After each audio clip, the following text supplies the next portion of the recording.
Ano passado, estava numa conversa honesta com a minha esposa. Final do ano, fiz 50 anos. Ela falou, como é que está se sentindo chegando perto dos 50? Falei, amor, estou na crise do livro do Eclesiastes. Tudo é vaidade. Aí disse, como é que é? Eu falei, amor, teve coisa que a gente queria a vida inteira, mas não podia ter. Eu falei, agora que nós estamos vivendo um bom momento que podemos ter, eu não quero mais. Eu falei, não é um paradoxo esse negócio? Querer, mas não poder, depois poder, mas não querer. Ela diz, a gente não deveria olhar para esse não querer mais como uma maturidade. Eu falei, para mim, mais do que emocional, tem a ver com o nível de descoberta. Quando você começa a entender a importância daquilo que você tem do lado de cá, coisas que você ambicionou, cobiçou uma vida inteira, elas perdem completamente sua importância. Eu acho trágico, não só triste. Já vi crente chorando, dizendo, se o Senhor não me der a casa, eu não vou ser feliz. Eu digo, o quê? A sua alegria está dependendo disso aqui? A Bíblia diz que do lado de cá tem plenitude de alegria, delícias perpétuas, ou seja, não duram só um momento. Seja bem-vindo ao canal cristão, criados para ir além. Nós precisamos compreender o que é que Deus determinou que o homem pudesse alcançar na sua presença. Aliás, quando você olha para a criação, e eu costumo dizer que quando você quer entender o propósito é só voltar à origem, basta ver que quando Deus estabeleceu o primeiro casal lá no Éden, e eles não haviam experimentado ainda a queda do pecado que trouxe tanto dano, eles tinham pleno acesso e comunhão com Deus.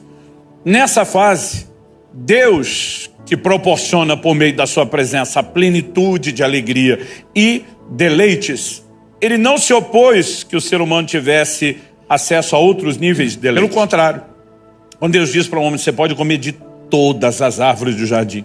Quando eu estou lendo a Bíblia, esse todas parece ser caixa alta e negrito, todas.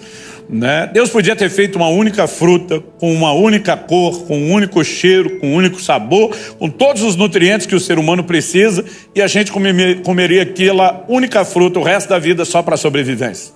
Mas ele caprichou.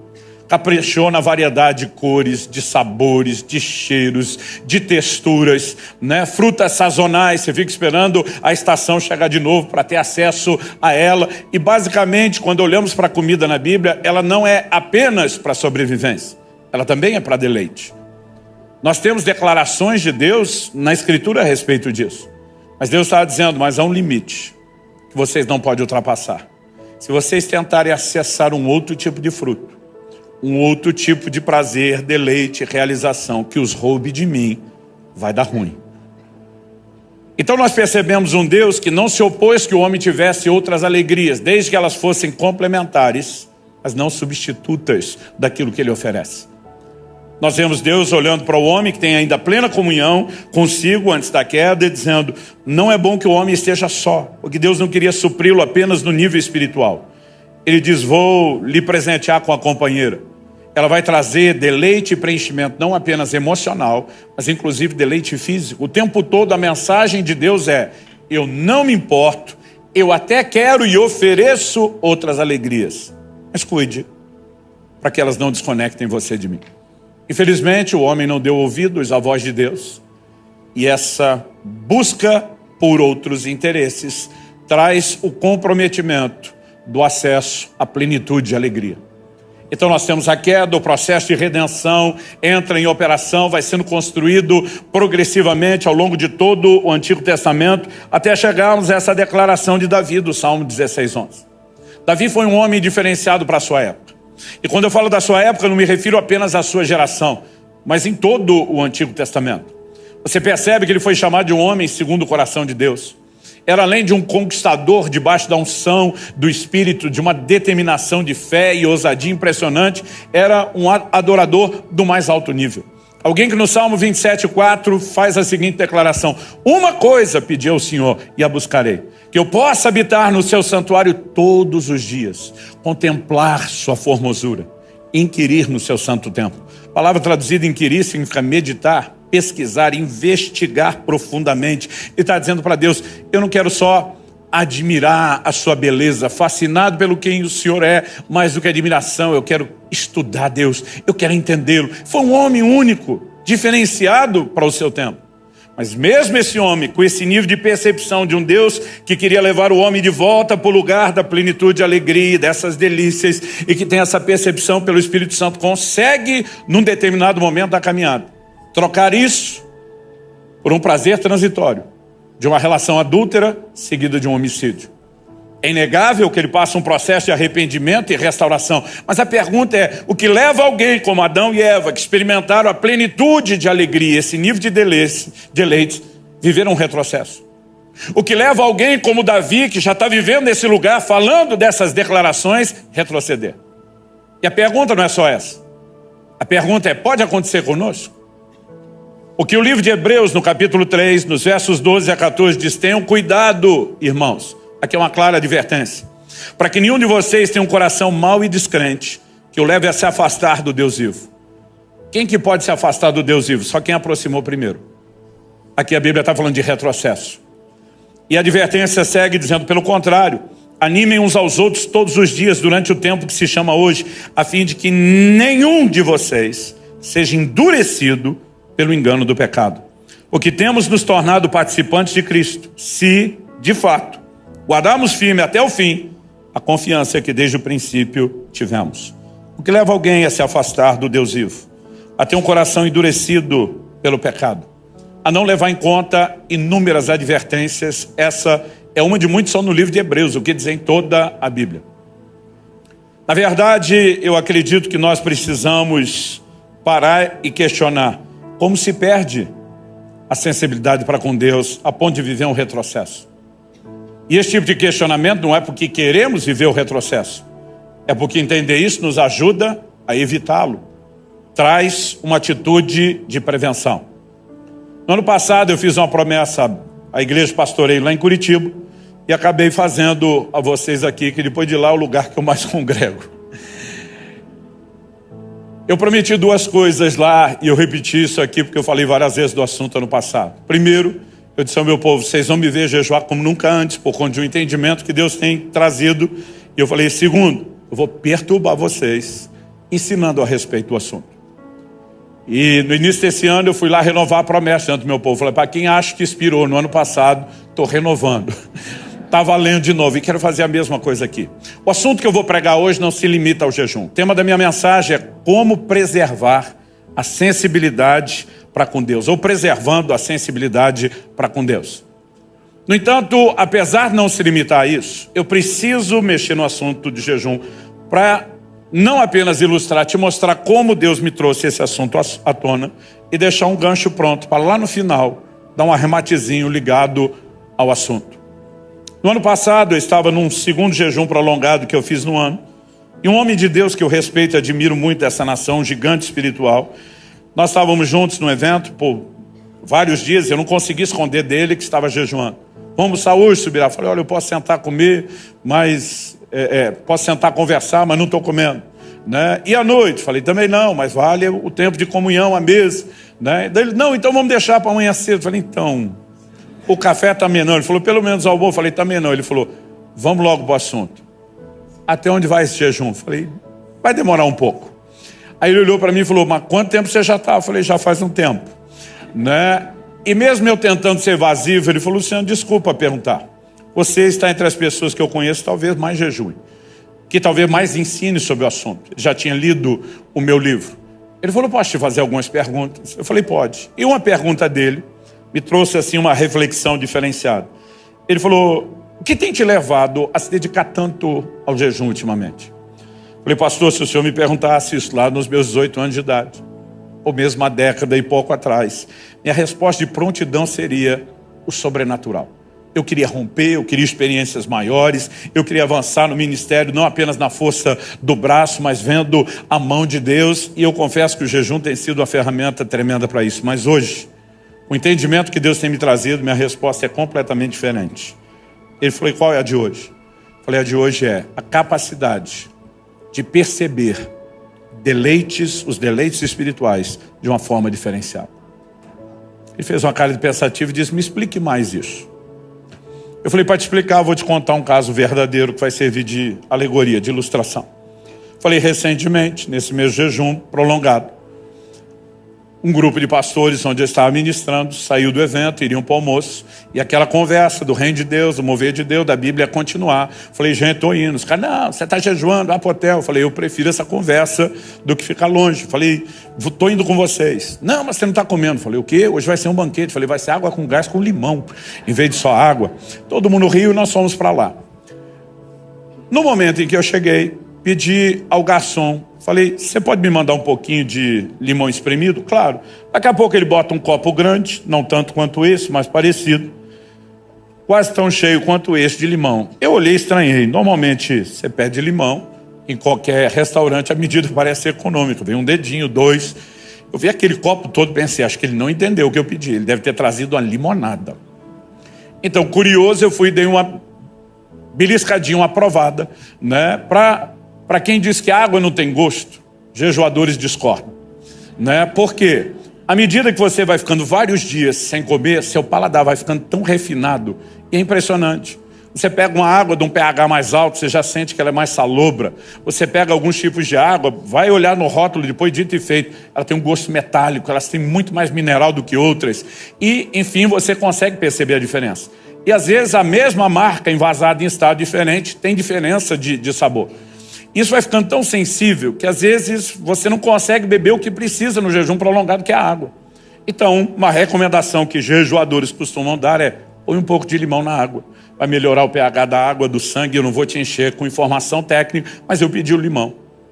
Quando eu provei aquilo, eu achei tão doce, tão doce. E eu falei pro garçom, falei, amigo, desculpa, você não me entendeu. Eu queria só o limão espremido, não era uma limonada. Eu falei, isso aí é limão espremido, não é limonada. Eu falei, não. Eu provei isso aqui, tá doce. Ele falou, impossível. Eu vi o cozinheiro espremer os limões na minha frente ali. Aí eu provei de novo, falei, mas tá doce. O cara dizia, não pode tá doce. O pastor da minha frente, sentado do outro lado da mesa, curioso, passou a mão no copo, deixa eu ver. E quando ele provou e fez uma cara de azedo, falou, pelo amor de Deus, Subirá. Isso aqui é limão puro. Eu falei, não é limonada. Eu provei de novo, falei, tá doce. E ele tomou, azedo. No fim, todo mundo quis ir pro Tiratema, eu quase fiquei sem limão. Mas todo mundo fazia a mesma cara de azedo. E daqui a pouco eu lembrei.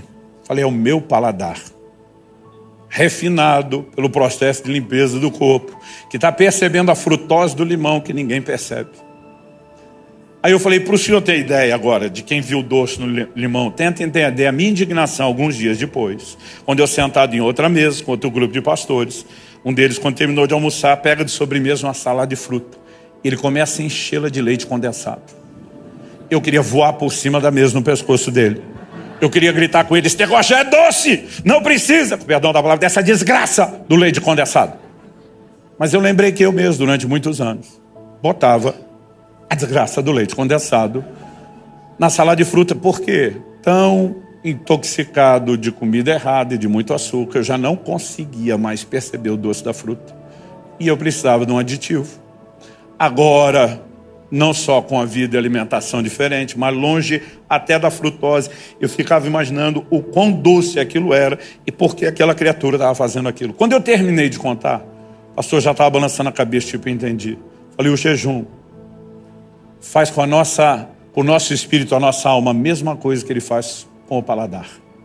Ele te ajuda a perceber doçuras que ninguém mais está percebendo. Porque estão se enchendo de um doce, de um leite condensado, que nós precisamos entender o que é. Então, no processo, eu quero usar isso porque foi essa conversa que Deus usou para me fazer parar a pensar naquilo que eu vou falar com vocês hoje. E eu volto no final, dar um arremate no assunto do jejum. A primeira coisa que Deus me tem feito entender é um princípio espiritual. Quem não valoriza, não busca. Jesus deixou isso muito claro em Mateus 6:21, quando disse, não acumulem tesouro sobre a terra, onde as traças e a ferrugem corroem, onde os ladrões escavam e roubam. Mas ajuntem tesouros no céu, onde as traças e a ferrugem não corroem, onde os ladrões não escavam nem roubam, porque onde estiver o seu tesouro, aí estará também o seu coração. E diz, onde está o seu tesouro, aquilo que você dá valor, seu coração é direcionado. Um trilho de foco, de motivação, de propósito é definido para que você se mova na direção daquilo que você valoriza, não daquilo que você não valoriza. Em Colossenses, no capítulo 3, dos versos 1 a 3, Paulo fala basicamente a mesma coisa com outra roupagem. Ele diz, portanto, se vocês foram ressuscitados juntamente com Cristo, Busquem as coisas lá do alto, onde Cristo vive, assentado à direita de Deus. Pensem nas coisas lá do alto e não nas que são aqui da terra, porque vocês morreram e a vida de vocês está oculta juntamente com Cristo em Deus. Se só buscar o que é do alto fosse automático da conversão, para que ensinar essas coisas? E para que apresentar uma lógica de valores por trás? Você está dizendo que vocês morreram para o mundo. Para que dar valor para aquilo que vocês morreram? Vocês ressuscitaram com Cristo para viver do lado de cá, nessa dimensão espiritual. Então foca nisso, valoriza isso, busca isso. Porque quem não valoriza, não busca. E nós não valorizamos sem a devida percepção. Nós vamos explicar melhor isso daqui a pouco. Ano passado, falando muito sobre jejum, eu comecei a pregar uma mensagem que eu compartilhei aqui, chamada Fome de quê? Eu ouvi um amigo citando um outro amigo que ele ouviu. O outro amigo que ele ouviu, já não sei quem é para dar fonte, mas eu ouvi isso do Douglas Gonçalves, do Jesus Cop, falando que a moeda do reino é a fome.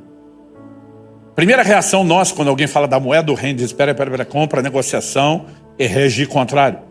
Mas o próprio Jesus diz à igreja de Laodiceia, aconselho-te que de mim compres ouro refinado no fogo, vestes brancas para que te vista, colírio a fim de que unjas os teus olhos. Interessante que ele manda a igreja comprar, depois de dizer que ela era pobre e miserável. Comprar com o quê? Isaías 55, foi o texto que o Douglas citou.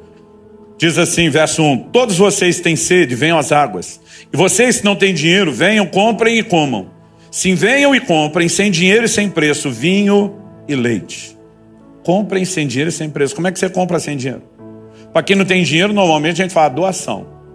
Ou o vulgo 0,800 na faixa.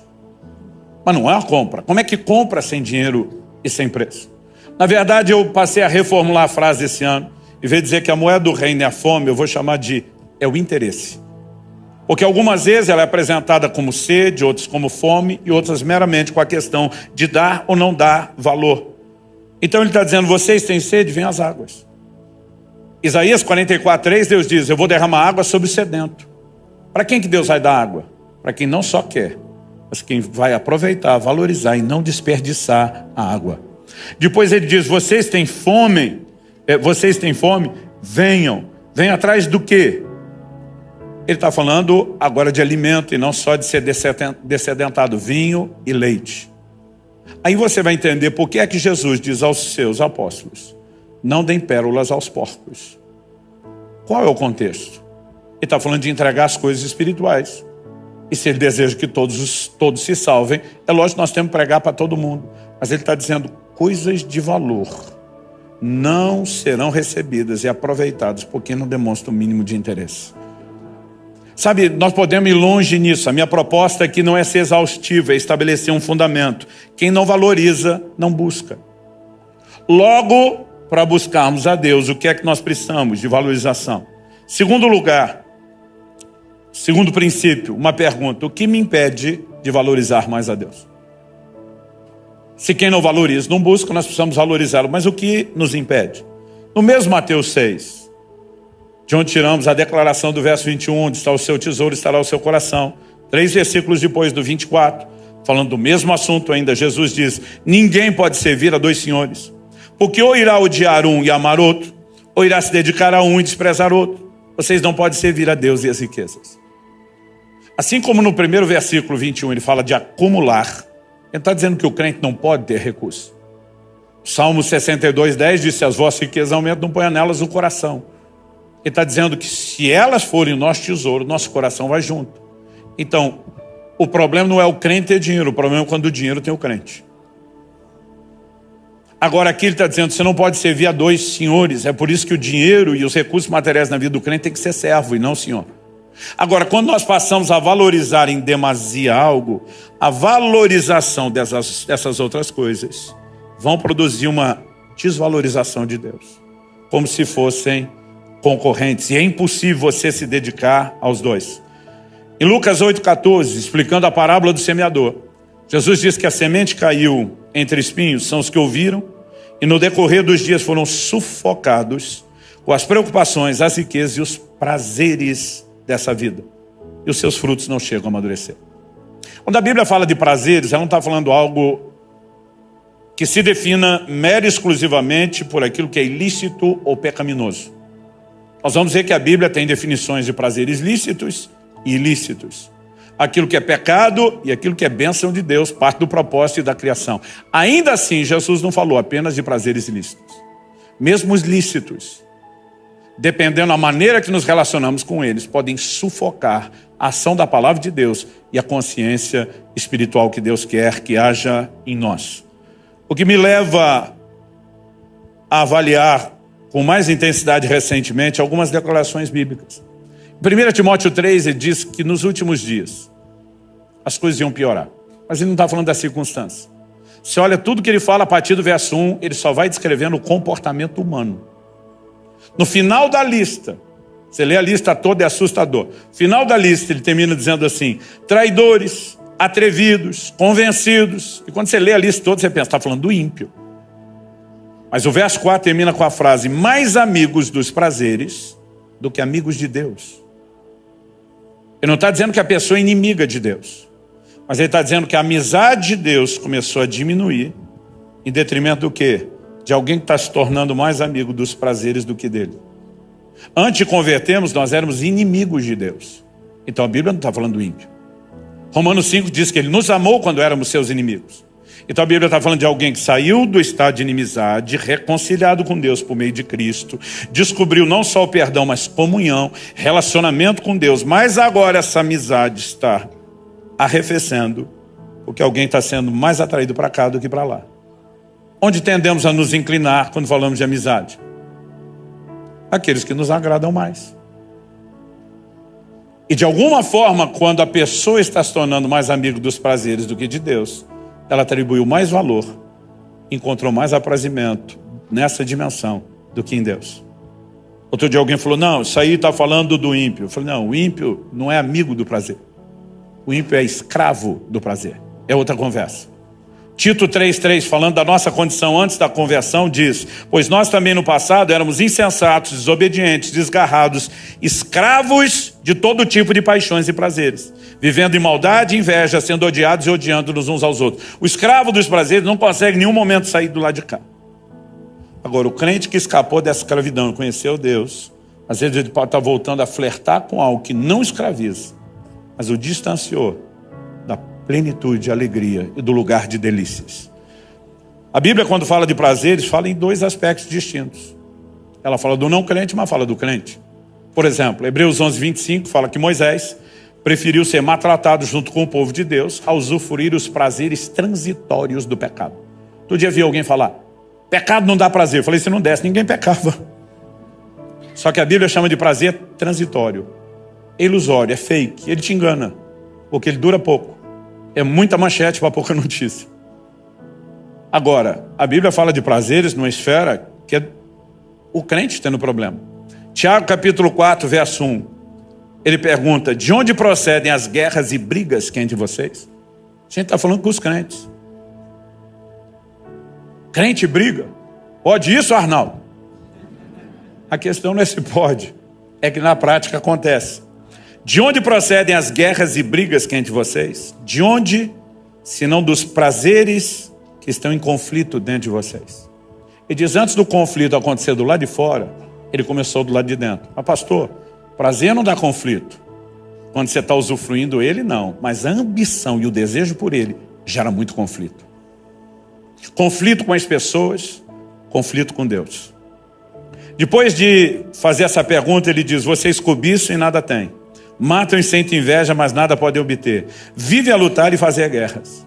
E ele resume: nada tem porque não pede. É aquele nível de crente que não descobriu o poder da oração e não alcança nada. Mas ele diz: pede e não recebe. Tem o crente frustrado que ora e não sabe como alcançar a resposta. A partir de semana que vem vocês vão aprender como. Ele responde: porque pedem mal. Qual a definição de pedir mal? Para esbanjarem em seus prazeres. Então preste atenção, a verdadeira fonte de prazer está em Deus. A oração deveria ser uma das principais formas de conexão com a principal fonte de prazer. Mas tem aquele crente que diz: eu só uso a oração para pedir para Deus que Ele me dê essas coisas do lado de cá. Então a ambição dele de ser satisfeito só por meio do que Deus dá e não de quem Ele é e do que relacionamos com Ele é uma grande ilusão. Quando nós começamos a pensar nessa perspectiva, o que nos impede de valorizar mais a Deus? Evidente que a valorização das outras coisas em detrimento de Deus. Mas a pergunta é, algum de nós acorda às 7 da manhã pensando, hoje é dia de maldade, o que eu posso fazer para depreciar Deus? O processo não é bem consciente. E como que ele acontece? Terceiro tópico, outra pergunta. O que me ajuda a valorizar a Deus? Vamos pensar na contramão. Porque quando falamos daquilo que nos leva a depreciá-lo, nós precisamos rever. E rever profundamente em oração quais prazeres estamos buscando. Deixa eu dar um último exemplo. Acredito de todo o meu coração nas promessas bíblicas de provisão e prosperidade. Mas é impressionante nas últimas décadas como a igreja tem distorcido isso. Desde os emissores, os que pregam e ensinam, aos receptores que ouvem do jeito que querem. Para muitos, esses textos e promessas bíblicas viraram a desculpa para mascarar sua própria avareza e ganância. Como se a Bíblia ensinasse provisão, mas não ensinasse desprendimento e contentamento. Então nós precisamos avaliar algumas dessas ambições. Mas a pergunta em contrapartida, e esse é o ponto principal, é: o que me ajuda a valorizar a Deus? Então, se a valorização das outras coisas, em detrimento do valor de Deus, nos prejudica, é lógico que a gente tem que trilhar o caminho oposto. Qual o caminho oposto? A valorização de Deus em detrimento das outras coisas. Uau, pastor Luciano, se eu tivesse descoberto isso antes, a minha vida cristã era diferente. Não, a gente sabe disso. O problema é que não adianta apenas saber, nesse mero nível de consentimento mental. Se só isso funcionasse, todas as promessas de ano novo que a gente faz estariam de pé. Esse ano eu vou ler mais a Bíblia. Esse ano eu vou orar mais. Esse ano eu vou buscar mais a Deus. Esse ano pode ser até que eu jejue.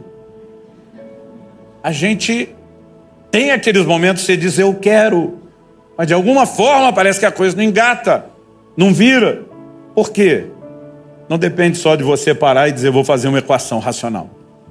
Quando o salmista diz, tu me farás ver os caminhos da vida, ele está dizendo que existe uma percepção que nos leva à valorização desse lugar.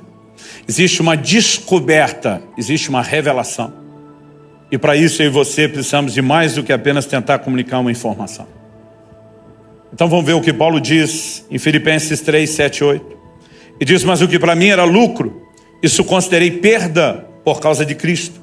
Na verdade, considero tudo como perda, por causa da sublimidade do conhecimento de Cristo Jesus, meu Senhor. Por causa dele pedi todas as coisas e as considero como lixo para ganhar a Cristo. Durante muito tempo, quando eu via Paulo usando essa linguagem, que ela é financeira, é material, é um tom de quem está num papo monetário, lucro, perda, ganho, prejuízo. Quando ele diz o que para mim era lucro, considerei perda, eu imaginava assim, aquelas coisas que a gente dava valor, achando que era diversão e prazer. Hoje eu descobri que elas trazem morte espiritual, então pelo resultado final, não era lucro, era perda. Então eu imaginava muito crente com a leitura da declaração de Paulo, pensando que para mim era lucro. As baladas, as festas, as bebedeiras, todo tipo de diversão que esse mundo oferece, né? Pode passar aí pelo contexto do álcool, das drogas, e dependendo da história de cada um de nós, a lista vai para mais longe. Então imaginava Paulo está falando disso. Mas a pergunta é, Paulo está falando de pecado? Não. Primeiro, se você olhar o contexto dos versículos anteriores, ele estava falando de performance religiosa, não de pecado. Segundo, ele diz, eu considero como perda todas as coisas. Então não são só coisas ruins, ilícitas e pecaminosas. Ele está dizendo, eu dei um perdido em tudo. Por quê? Porque diz antes, eu tinha um padrão de avaliação, eu dizia, isso aqui tem valor. Mas depois eu descobri algo tão mais valioso, mas tão mais valioso, que agora diante desse referencial, o que antes era lucro, desvalorizou, perdeu a sua importância. Mas a declaração dele é por causa da sublimidade do conhecimento de Cristo Jesus. Quando eu olho para essa declaração, por causa da sublimidade, em outras palavras, né, em outras traduções, essa expressão sublimidade vem, como por exemplo na NVI, a suprema grandeza do conhecimento. Em outras versões, como excelência. Outro dia alguém falou, pastor, porque essa variedade de tradução? Eu falei, porque a palavra é um desafio de ser traduzida. Hiperetio, que é a palavra usada no original grego, ela tem uma abrangência de significados. Mas vamos ver o que eles têm em comum. Manter-se sobre, sobressair, elevar-se, destacar-se, estar acima, ser superior em posição, autoridade e poder, Ela fala de proeminência. Então, particularmente, eu não creio que ele está dizendo só da proeminência do conhecimento. Isso já cabe muito bem. Mas eu creio que o que melhor explica esse versículo é a proeminência do sublime. O conhecimento, perdão, do proeminente, do sublime, daquele que é exaltado. Quando você conhece, não apenas como alguém que parou para dizer, Jesus é mais importante, ele precisa desse lugar na minha vida, mas quando um nível de percepção espiritual começa a ser gerado e você entende o lugar de importância, dá para olhar para o resto e dar um perdido neles. Ano passado, estava numa conversa honesta com a minha esposa. Final do ano, fiz 50 anos. Ela falou, e aí, como é que está se sentindo chegando perto dos 50? Falei, amor, estou na crise do livro do Eclesiastes. Tudo é vaidade. Aí disse, como é que é? Eu falei, amor, teve coisa que a gente queria a vida inteira, mas não podia ter. Eu falei, agora que nós estamos vivendo um bom momento que podemos ter, eu não quero mais. Eu falei, não é um paradoxo esse negócio? Querer, mas não poder, depois poder, mas não querer. Ela diz, a gente não deveria olhar para esse não querer mais como uma maturidade. Eu falei, para mim, mais do que emocional, tem a ver com o nível de descoberta. Quando você começa a entender a importância daquilo que você tem do lado de cá, coisas que você ambicionou, cobiçou uma vida inteira, elas perdem completamente sua importância. Eu acho trágico, não só triste. Já vi crente chorando, dizendo, se o Senhor não me der a casa, eu não vou ser feliz. Eu digo, o quê? A sua alegria está dependendo disso aqui? A Bíblia diz que do lado de cá tem plenitude de alegria, delícias perpétuas, ou seja, não dura só um momento. Você olha para os crentes da primeira geração, perseguidos por causa do evangelho, privados do básico, de alimento, de vestuário, de liberdade, e esses caras viviam uma alegria sobrenatural que a gente que tem tudo não tem. Será que nós não estamos invertendo em muito aquilo que é a proposta do evangelho? Não estou dizendo que Deus não quer essas coisas do lado de cá. Mas ele disse, se você buscar em primeiro isso, aquilo vem a reboque. Porque quando elas são complementos e não concorrentes, substitutos, elas estão no lugar certo. Mas nós precisamos dessa descoberta. Agora a pergunta a ser feita é, nós devemos esperar que essa concorrência com prazeres, não só os ilícitos, mesmo os lícitos, ela desapareça automaticamente? Ou será que ela deve ser eliminada intencionalmente? Porque se desaparecesse automaticamente, por que é que não acontece com a maioria de nós? A verdade é que nós vamos deixar entrar ano, sair ano, e nós vamos continuar esperando algo acontecer por si, que não acontece espontaneamente, automaticamente. Isso precisa ser intencional. Deixe abaixo nos comentários o que você achou e quais outros pregadores vocês gostariam que fossem traduzidos. Obrigado.